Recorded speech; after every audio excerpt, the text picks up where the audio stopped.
Hey neighbor, welcome back to ARTV. My name is John, and it's time to review Chemtrails Over the Country Club by singer-songwriter Lana Del Rey. This was delayed a few times because, of course, COVID, and also, of course, because it's Lana, but I was feeling a bit more optimistic about what this could be after finally somewhat coming around to liking one of her full-length albums with Norman effing Rockwell a few years back. Lana has made herself increasingly unlikable in recent times as she pits herself against other artists, and it's gotten really hard, if not impossible, to ignore. Her obvious lack of authenticity is felt in her try-hard lyrics about I'm rich but also sad lifestyles, as evidenced by most of her works up to this point, yet she hammers down on the fact that she's as real as it gets, and that we have to respect that, and then lashes out at anyone who might disagree, including that poor NPR writer who was also a fan of hers that felt the blunt impact of her fandom in 2019. From the open hole mask mishap at her book signing that did not have plastic protection sewn in, you are lying to yourself if you believe otherwise, and the borderline insane defense of her diverse album cover that she felt the need to defend with her life before criticism was even being passed her way, my hopes for this record quickly faded, since it seems Lana was more concerned with making sure everyone perceives everything exactly as she sees it in her head, rather than focusing on the actual quality of the music. I've been there, and I still struggle with that myself. I think any creator or artist of any kind on the internet that's putting themselves out there, we all struggle with how we're being perceived, and I'd be a total hypocrite to not acknowledge that.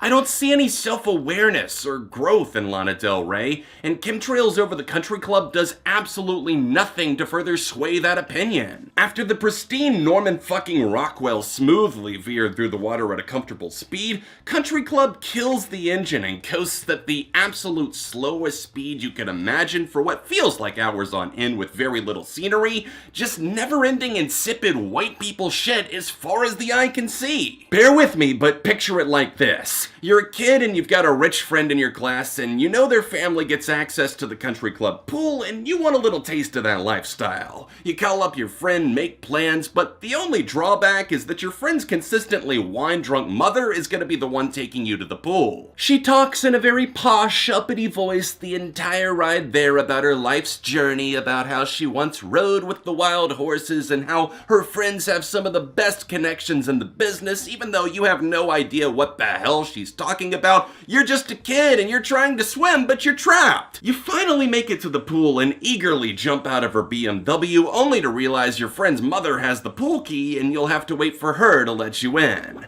You're left baking in the heat while said mom bumps into one of her equally rich, equally miserable, without saying it out loud, country club friends, who just so happens to also love rambling on about her privileged lifestyle that's about as fun as watching paint dry. Your friend leans over to you and whispers, "This might be a while," as you die internally as her mom breaks out another wine cooler, pops on her Gucci shades, and adjusts her sun hat, implying that this could take all afternoon and you might not ever see the inside of the pool. That vision of another life I just described is Chemtrails Over the Country Club in a bottle. It leaves me with very little to say other than, wow, that sure did exist, huh? At its worst, Lana's pressing her nails into the chalkboard to see how much mundane faux indie drivel she can shove into her ear holes, like on the opening cut white dress and all of its high octave 5 minutes for no reason repetitive nonsense, and at its best she sounds good, inspired actually, even if it's just for a few passing moments, mainly later in the album. Let's play fair though, I've got a few favorites on here that really did turn out to be pretty enjoyable. Dark But Just a Game was a major high point. I found the perspective to be fascinating. She tackled the fame game through the lens of attending a rich, extravagant party,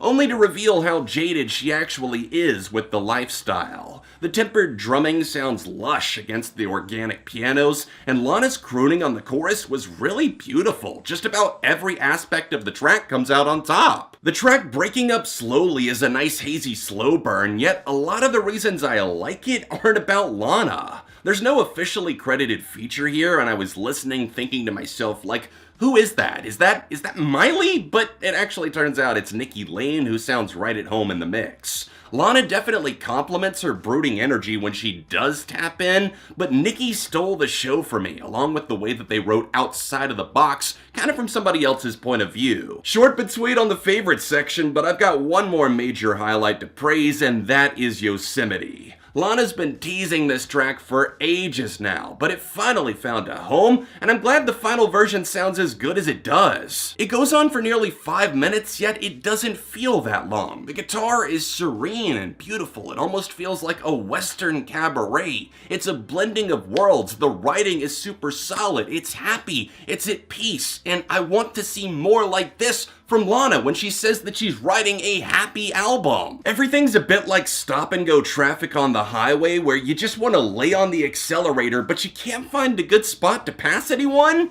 It's not like I don't see the potential of her artistry, it's there more often than not, but Jack Antonoff clearly saved his more interesting production chops for other projects because good lord does this album feel flat. Fuck! I mean, I had Mariner's Apartment Complex in my top 20 favorite songs of 2018. That's a slow-moving, slow-burning ballad, and there's more passion in that one singular vessel compared to the entirety of Chemtrails Over the Country Club. Wild at Heart sounds like the 80th time she's written this exact song. Not All Those Who Wander or Lost hits like a teenager that just read that Tolkien quote for the first time on Wattpad and made a song out of it. Dance Till We Die selfishly teases the final song on the album, which we'll get to in a moment, while also sort of emoting about her twisted relationship with fame, which she did way better on that song I just talked about. It's an uninteresting mess that I can't even be bothered to sort out, even if I do have to compliment the last minute or so of that one. The instrumentation livens up,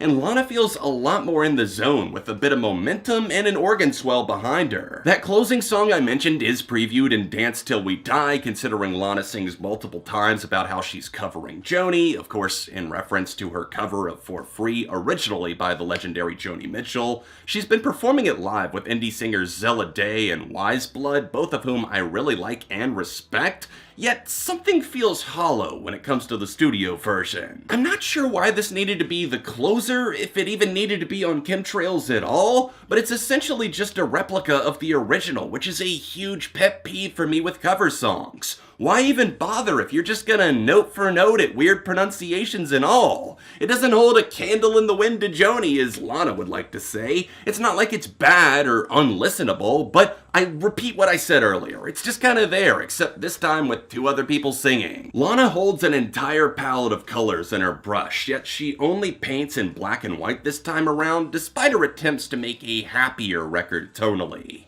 Chemtrails Over the Country Club actively had me drifting off. There are a few worth hearing that I'm going to leave in the description down below, but it's a light 2 out of 5 for me. No matter what you thought of the record, please understand that this is just my opinion. I mean, I'll argue my viewpoint like hell, but it doesn't mean that I'm right and you're wrong, or that you're right and I'm wrong. Please drop a like on the review to help support the channel. Leave a comment below with any thoughts that you had on the record. Forgive the fact that I have a head cold and sound super nasally. And if you'd like to see me talk more positively about Lana, then click here. Another recent review is floating over here, socials in the description, and I'll be back soon for more on ARTV.